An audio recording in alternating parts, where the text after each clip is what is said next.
Graça e paz, galera. Estamos aqui para mais um episódio do Átrio, o podcast da Elsamar. Átrio, adoração, treinamento, relacionamento, intimidade e oração. É um prazer estar com vocês aqui.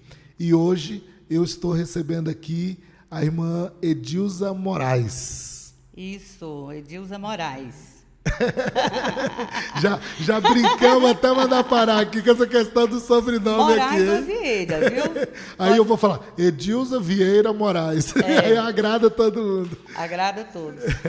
A irmã Edilza, gente, ela é conselheira tutelar aqui em Lusiânia. E hoje nós vamos falar um pouquinho sobre essa questão da criança e do adolescente, que é algo que está muito assim em pauta, graças a Deus, né? Graças a Deus. Depois de muitos anos, né? O pessoal começou a ter esse olhar. E eu queria conversar com ela um pouquinho sobre isso. São quantos anos já de conselheira? Vou para o 4º mandato.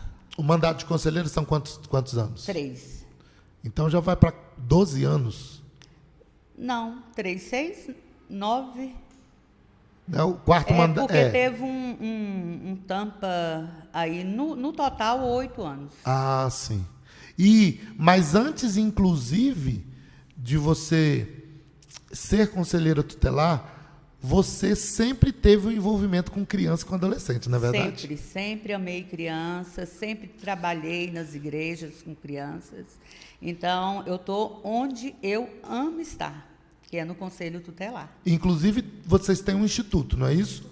Instituto Mãos Dadas. Mãos Dadas. Sim, Mãos Dadas tem 8 anos, né, que nós temos o projeto Mãos Dadas, que sempre trabalhei com famílias e também, principalmente crianças, né, comemorando aniversários, com cestas básicas, com roupas, tudo aquilo que uma pessoa carente necessita. Vocês já tiveram, inclusive, tem um projeto, já construíram, inclusive, casa, não foi? Já construímos uma casa no Parque Alvorada 3, né? Era uma casa de 1 cômodo e eu fui fazer uma visita pelo Conselho Tutelar. E chegando lá, eu encontrei essa família e emocionei muito com essa família.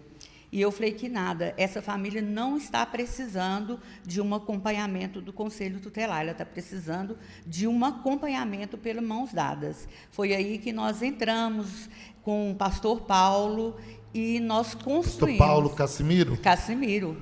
Que benção. Nós trouxemos aqui, gente, no podcast, se você não assistiu ainda, nós trouxemos a pastora Márcia, né, Márcia Cassimiro, que falou, inclusive, né, de projetos na área social, e aí vocês construíram juntos. Construímos juntos. Eu vou produzir um documentário sobre essas casas. Nós vamos ter, inclusive, um documentário. Sim. O nosso projeto, Maná, ele vai filmar um documentário sobre A casa. as casas, né? Porque Sim. eles fazem muito isso, né? E essa casa era 5 famílias. 5 famílias na mesma casa? 5 pessoas, não, família não, 5 desculpa. pessoas.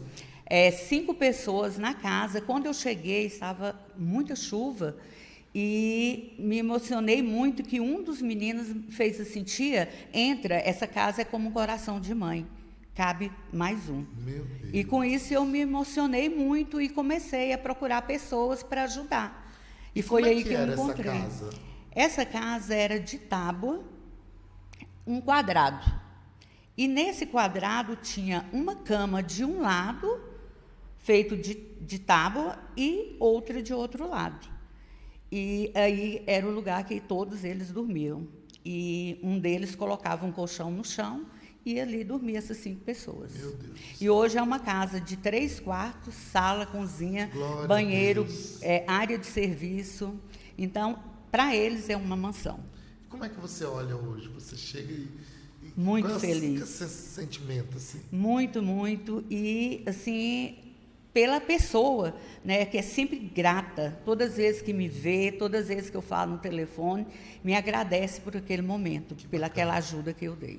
E o Mãos Dadas, inclusive, ele trabalha também com distribuição de cestas básicas, Sim. né? Roupas, não é isso? Roupas, cestas básicas, leite para as crianças, corra atrás de médicos, né, exames. Então, tudo que a criança necessita, eu corro atrás para ajudar. Bacana. E mãe Dilza, como é que você vê hoje o papel da igreja nessa questão da assistência social? Você acha que a igreja ela está fazendo muito, pouco, quase nada ou nada? Eu acho que está fazendo muito pouco. Eu acho que tem que ter uma equipe para sempre estar ajudando essas pessoas, até mesmo em construir. Quantas pessoas nas nossas igrejas têm uma casa que, não digo não é vergonhoso, mas é uma casa que não suporta a família. E, às vezes, nós não paramos para ver aquilo. Então, eu acho que está faltando. A gente tem que parar com o discurso, inclusive, né? Sim, tem que parar com a prática, né? E ir para a prática. É muito forte isso. Ir para a prática. São 3 mandatos no Conselho Tutelar, né? Está indo Sim. para o 4º mandato. O que faz um conselheiro tutelar? O conselho tutelar, eu falo assim que o conselheiro, ele não é bicho-papão. Às vezes, os pais passam para a criança como se o conselheiro fosse um bicho-papão. E nós não somos um bicho-papão. Nós somos conselheiros, já disse. Conselheiro, aquele que aconselha, aquele que ajuda.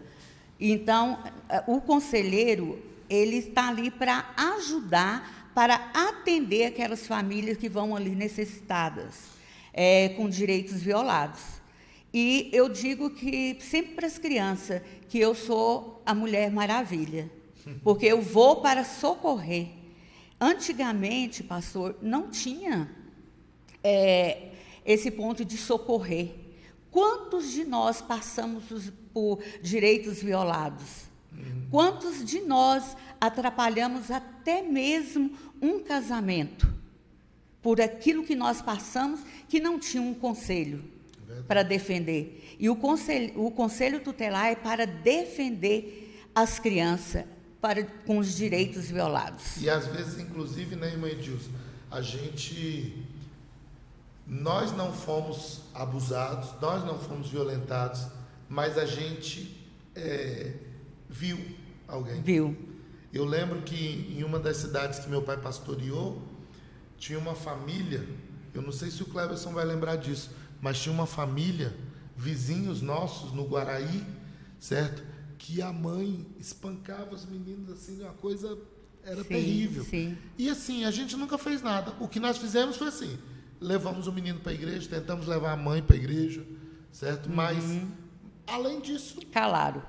Porque, e por falta até de... Eu não sei se já existia, o Conselho Tutelar no Brasil tem quantos anos? Você tem ideia? Não tenho ideia, assim, de quantos anos, mas tem bastante tempo. A gente nem tinha ideia. Não, mas de nessa informação. época nossa não existia. Não existia. Eu presenciei várias pessoas, acompanhei várias pessoas que foram abusadas e não tinha um conselho. Começou com o Gastão. Né? Aqui em Lusiana começou com o Gastão. Com o Gastão. Eu lembro que era o Gastão, a Edna, que foi a ex-prefeita, ela fazia atendimento com uma bicicleta. Então, ninguém sabia. Antigamente, se hoje nós não sabemos, muitas pessoas não sabem o que é o Conselho Tutelar, imagina um tempo atrás. Verdade. Né? 1990, a criação do com o ECA, que é o Estatuto da Criança e do Adolescente. Até chegar em ter os conselhos de 90 para frente. Sim, foi muito tempo, né? E a gente não tinha, e até hoje, inclusive, a gente não tem a informação, né, do que precisa. Qual a sua opinião, inclusive, sobre o ECA? Porque o ECA é polêmico, né? Sim. O Estatuto da Criança e do Adolescente é polêmico. Eu digo que o ECA tem a sua qualidade e não. Porque a qualidade, o quê? O ECA veio para a proteção da criança. Então, tem muita coisa do ECA que é maravilhosa. Para a criança, é perfeita. Porque para defender as crianças. Agora, tem também o seu lado negativo, que é igual um adolescente. Hoje, o adolescente ele pode namorar, ele pode beijar, ele pode ficar na porta da escola, mas o adolescente ele não pode trabalhar. Pois é. O que é isso? Né? Onde está aí? E o adolescente preenche a mente dele com coisas erradas, porque ele não pode trabalhar, é proibido trabalhar. Se não é proibido namorar com 13 anos, por que é proibido trabalhar? Eu trabalhei, eu comecei com meus 9 anos e não me arrependo. Meus 9 anos eu já sabia o que era trabalhar. Então, hoje não. Hoje, o ECA não, proíbe a criança a trabalhar. E eles isso acham maravilhoso. Porque muitos dos adolescentes são preguiçosos. Né? Então, tem o seu lado bom e tem o seu lado ruim. E como é para você, como, não só como conselheira, mas como cristã, lidar com a questão da lei da palmada? A lei da palmada tem que ter. Não pode espancar, violentar a criança. Mas a lei da palmada, eu sou contra mesmo. Tem que ter. A Bíblia mesmo diz, né? A Bíblia diz que o pai não pode poupar a vara do seu filho. E qual a orientação que você dá para os pais?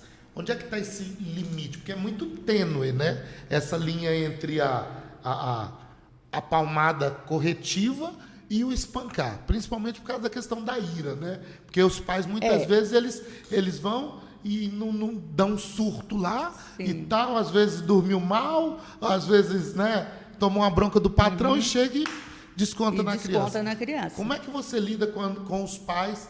Porque o Conselho Tutelar ele também tem um trabalho de orientação aos pais. Como é que vocês tratam essa questão dessa linha entre o que é correção e o que é agressão? A correção é você pegar a criança, dizer, filho, vou te corrigir por isso, isso e isso. Porque tem pais que eles batem na criança, a criança nem está sabendo o porquê. Né? Então, tem essa diferença. E machucar. A criança não foi feita para ser marcado o seu corpo. Quantas crianças que eu acompanho são todas marcadas? Então, a criança não foi feita para ser marcado o corpo. Ela é uma princesa, ele é um príncipe e tem que ser bem cuidados. Eu sempre falo, olha mãe, olha pai, olha essa criança, olha o rosto dessa criança. Ela é uma princesa, olha o que você fez com o rosto dessa criança. Então, tem a diferença de espancar e corrigir. Tem um arrependimento, às vezes, quando você confronta assim, um pai, uma mãe, que mostra, do jeito que você falou, olha pai, olha o que você fez no rosto dessa criança, olha o que você fez no corpo. Você já acompanhou situações assim que houve mudança realmente na forma do pai tratar? Sim, já teve. Tem mães que não, que continua fazendo, tem pais. Mas já teve arrependimento, sim. Tanto que eu, como conselheira, eu acompanho daquela forma que eu acho certo. Eu acompanho os pais, como o que está passando dentro da sua casa, se eles estão tendo higiene dentro da sua casa, se ele está precisando de um alimento, se ele está precisando de uma roupa, porque muitas das vezes a pobreza, a falta daquilo que você precisa, faz levar você àquilo. Um acompanhamento no CRAS, um acompanhamento no CREAS, psicólogo, tudo isso o conselheiro tutelar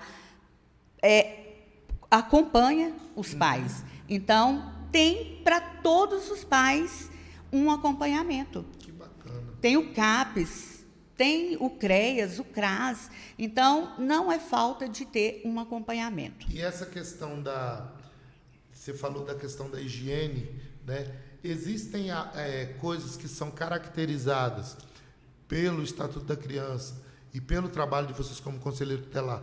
Existem situações que são tratadas como abuso e que não são necessariamente abuso sexual ou a agressão, por exemplo, questão de higiene.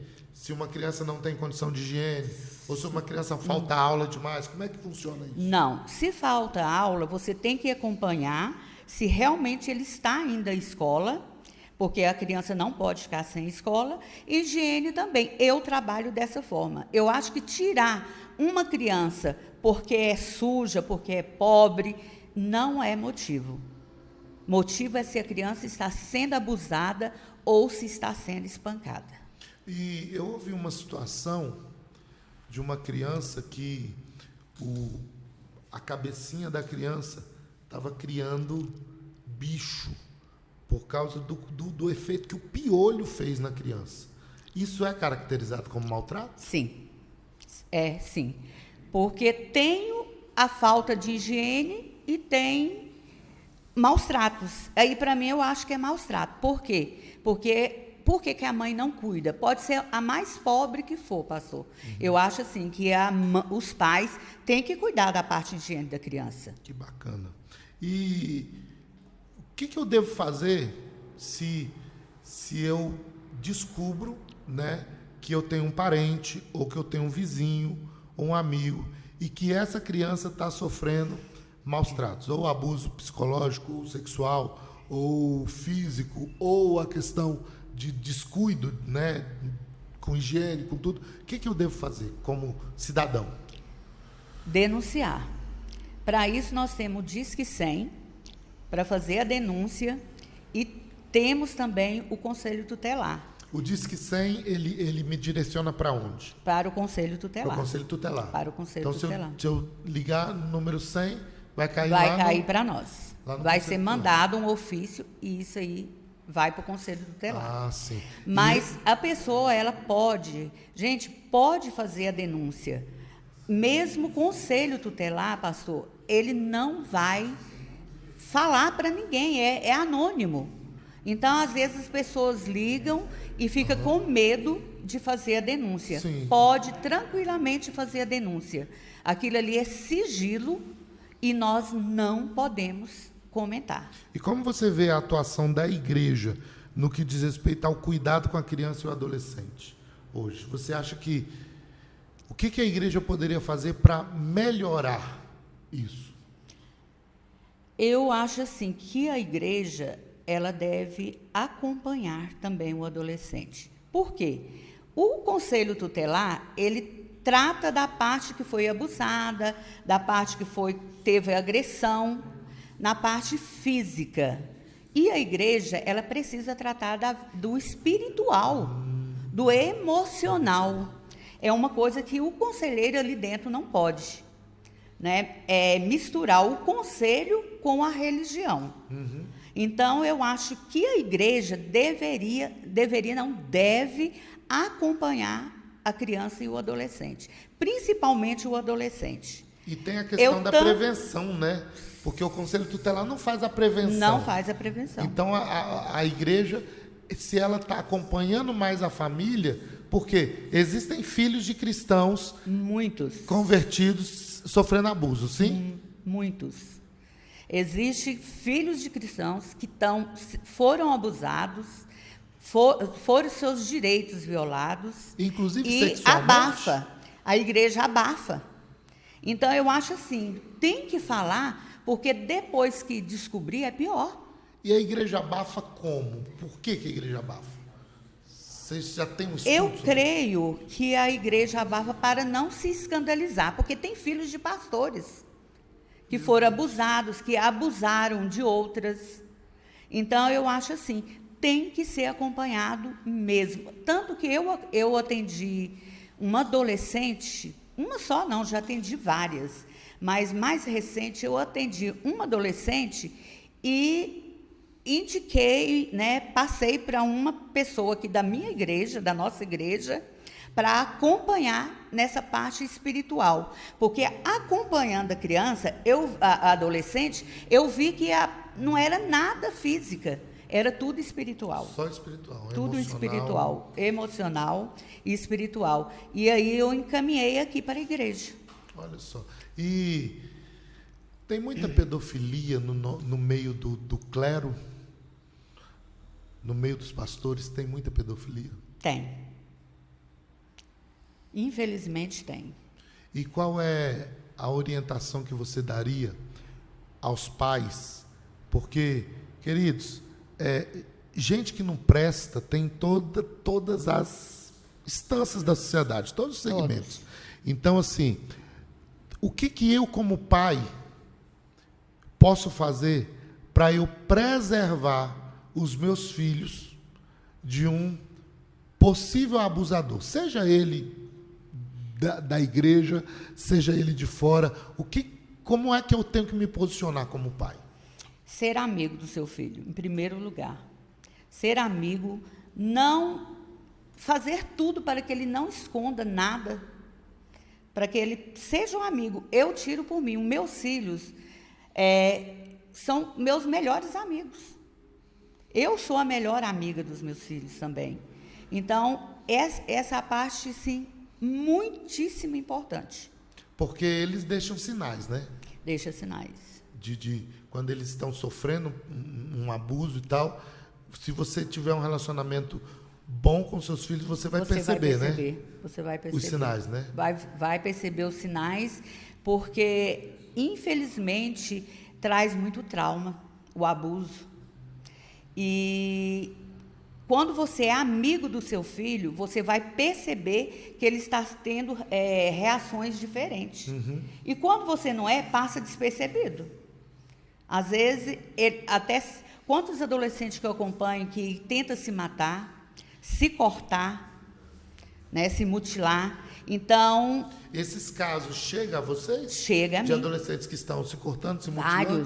Vários. E aí vocês fazem como? Como conselho, vocês vão tentar investigar as causas? As causas. Eu, como conselheira, eu começo... Tanto que esses dias me perguntaram, você também é psicóloga? Eu falei, não sou psicóloga. Porque eu tento chegar onde é que essa criança começou ou o adolescente começou tudo aquilo. Então, tem sim como o conselheiro tutelar chegar. Às vezes, eles nem têm coragem de desabafar com os pais. E com o conselheiro tutelar, sim. Eu falo por mim. Não sei sim. os outros conselheiros, mas eu tiro por mim que vários adolescentes se abrem. Tudo aquilo que ele está passando, por que chegou aquela causa. Então, ser amigo é muito importante. E eu sou amigo daqueles que eu acompanho. E como é que a gente lida? Porque uma questão muito séria no Brasil é a questão de que as nossas casas de acolhimento, os nossos orfanatos, pelo menos, estou colocando aqui o que eu ouço, né? E pode não ser uma verdade, se não for, você vai poder também esclarecer para a gente. A gente tem uma visão que as casas de acolhimento, que os orfanatos, eles são lugares que estão ruins, estão mal cuidados e tal. E aí sempre surge o questionamento, o quê? Principalmente se a criança está sendo abusada no seio familiar. O que é pior? Aquela criança ficar sendo abusada ou aquela criança ir para uma casa de acolhimento? Certo? Como é que o Conselho trata essas questões? Bom, eu acho assim, ser abusado é terrivelmente. Então, eu acho o abrigo também não é um bom lugar. Qual a criança que quer sair do seio da família? Qual a criança? Pode ser o pior pai, a pior mãe, mas a criança não quer sair. Tanto que, primeiramente, procura um familiar próximo para levar essa criança, esse adolescente, de última hora, o abrigo. Então, o abrigo é o último caso. O último caso. É o último caso. No primeiro momento, é um parente mais próximo que possa assumir aquela criança. Aquela criança. Abrigo é o último caso. Mas não, ali é tranquilo. É um lugar muito bem cuidado. Não tem abuso ali. Isso aí é tranquilo. E o Conselho Tutelar, ele fiscaliza também esses abrigos? Tá. Nós fazemos visitas sempre. Eu, assim, gosto de participar, gosto de passar tarde com as crianças, os adolescentes. Então, são fiscalizados, sim.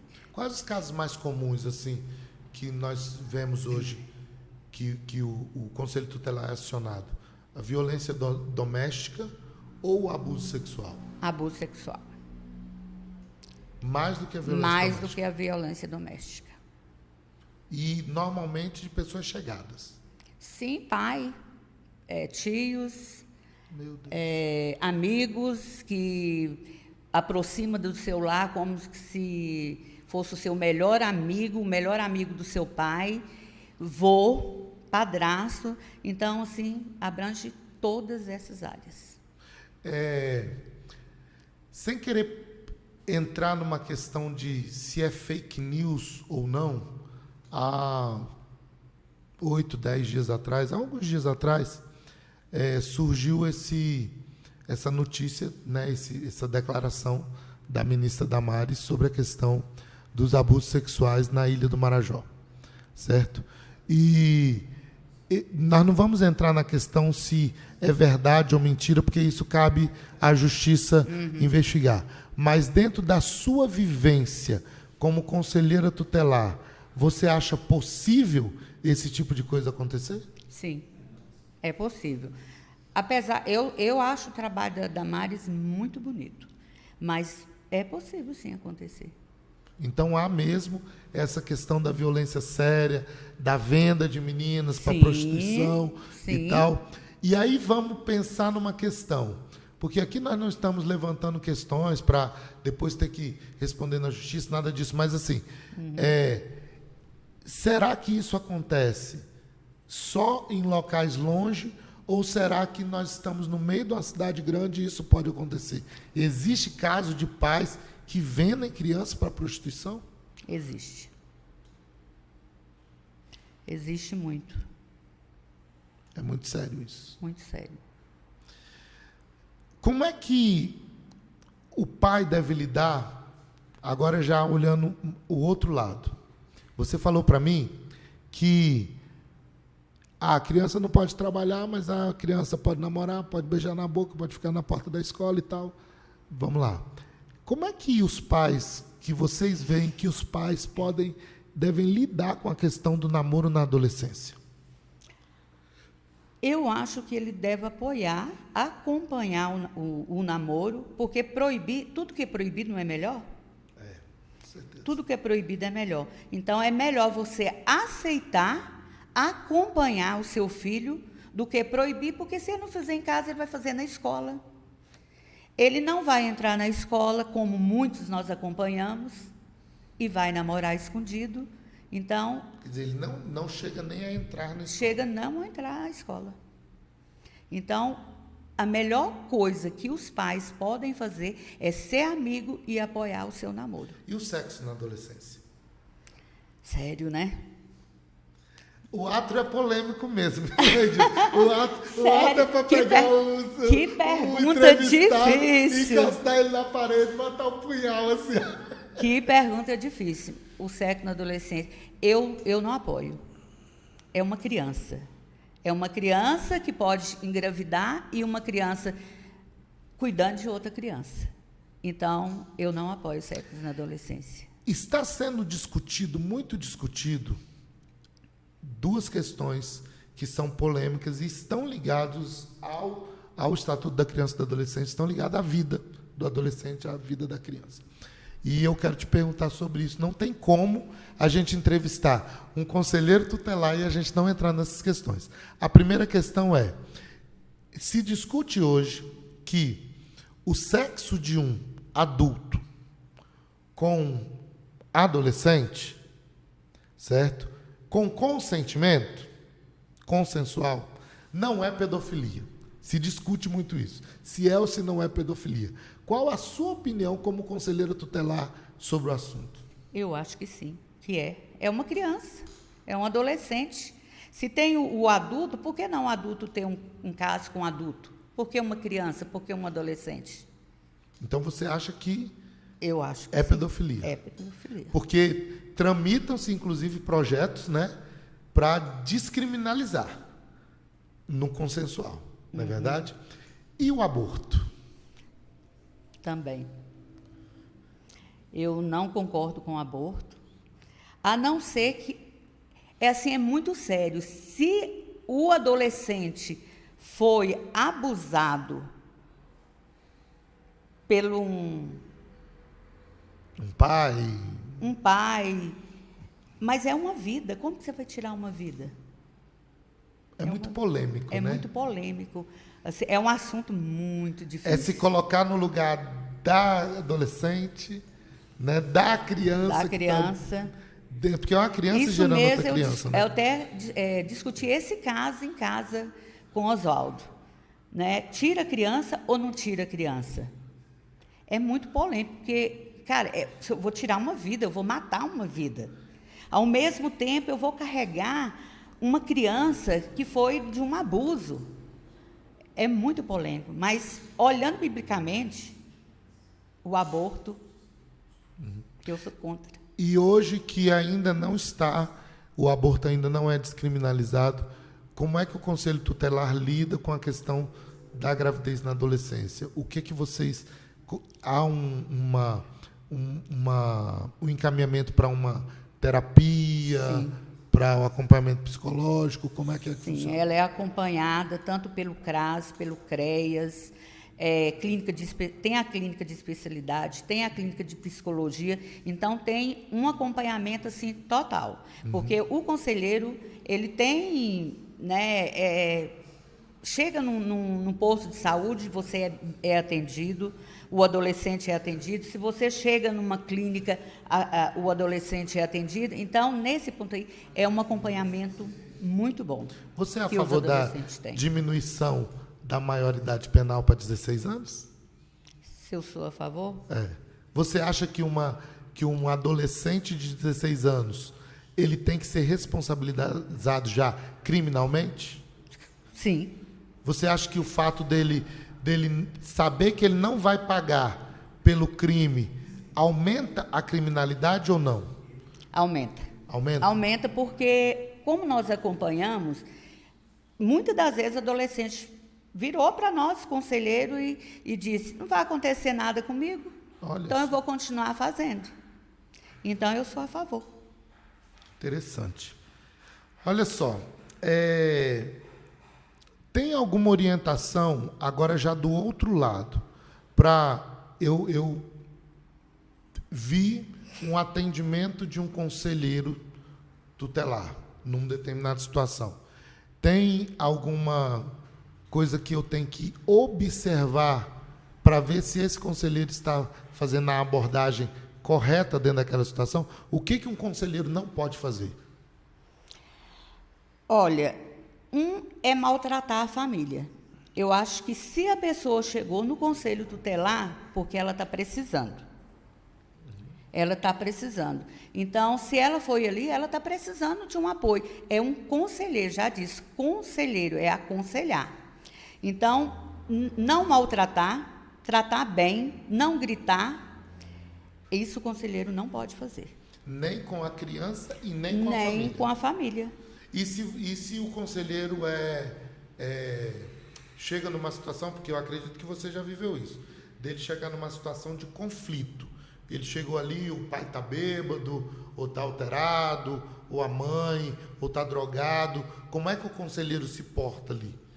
Ele tem poder de polícia, ele não tem poder de polícia? Como é que funciona? Sim.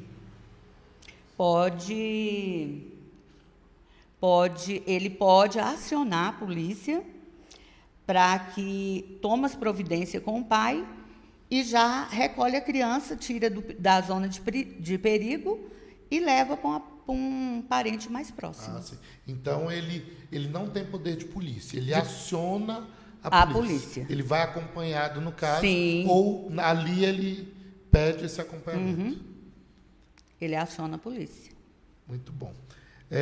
Irmã Edilza, por último, eu queria que você deixasse algo para a sociedade, alguma orientação, alguma palavra, algo que nós podemos usar assim como referência mesmo para nós, porque eu entendo que a igreja e o átrio tenta ser também esse instrumento de esclarecimento à sociedade. Eu, particularmente, acho o trabalho de vocês lindo, fascinante, você sabe disso. Antes de conhecê-la, inclusive, eu já era apaixonado pelo trabalho, pelo projeto, né? Inclusive, antes de você deixar essa palavra, eu queria que você explicasse para a gente como é eleito um conselheiro tutelar. Tá, o conselheiro tutelar, a pessoa não é obrigada a votar, mas é tão importante, eu digo, mais importante do que você votar para um vereador, porque o papel do conselheiro é proteger a criança. Então, 2 de outubro, né, amor? É 2 de outubro e A pessoa, ela não é obrigada, tem somente um local para se votar, mas Qualquer cidadão pode votar. qualquer cidadão pode votar. Tendo título da cidade, pode votar. Tem que ter o título de Lusiânia. E aí a gente fica sabendo como que vai acontecer a eleição. Os meios de comunicação noticiam e tal. Todos os meios de comunicação anunciam. O candidato, ele tem o WhatsApp, também é passado pelo então WhatsApp. ele faz campanha normalmente. Faz campanha Tal. normal. Que bacana. E que palavra que você deixaria para a gente de orientação para nós o que nós podemos fazer para melhorar a vida da criança, a vida do adolescente e até para apoiar o trabalho de vocês, para estarmos como sociedade caminhando juntos? Sim, procurar. Não deixe de denunciar. Se é de igreja, se é vizinho, denuncia. Se a criança estiver sendo abusada, será que estiver com os direitos violados, anuncia, denuncia. Por que denunciar? A criança não pediu para nascer e ela não pediu para sofrer. Então, se você não denunciar, a criança vai estar sofrendo. E aquilo ali vai continuar. Tem crianças que são abusadas. Hoje, ela está com 14 anos, ela é abusada desde 2 anos. E, às vezes, a gente descobre com 12, 13 anos. Então, é uma vida que ela tem com uma pessoa. E haja às trauma para vezes ser curado ali, né, naquela situação. E haja trauma. Depois que os direitos são violados, haja trauma. Muito trauma. Tem que ter muito acompanhamento, porque é estragar a vida de uma criança e de um adolescente. Então, nós temos que fazer a nossa parte. Faz a sua parte. Denuncia. Diz que 100 ou o Conselho Tutelar. Amém. Quero agradecer, Obrigada, pastor, por estar aqui com a gente e que você possa entender, inclusive, que Jesus, inclusive, abriu mão de tudo para abençoar as crianças. As crianças. Né? Quando os discípulos estavam lá afastando as crianças, Jesus falou: olha, deixai vir as minhas crianças. Não temos que lembrar das crianças só no mês de outubro, né? Verdade. No mês das crianças, mas temos que lembrar que as nossas crianças têm que ser cuidadas, nossos adolescentes têm que ser cuidados todos os dias. Que Deus possa te abençoar. Obrigado, irmã Edilza. Nada, pastor. Deus abençoe. Precisando, estamos aí. Amém. Até a próxima. Deus abençoe vocês.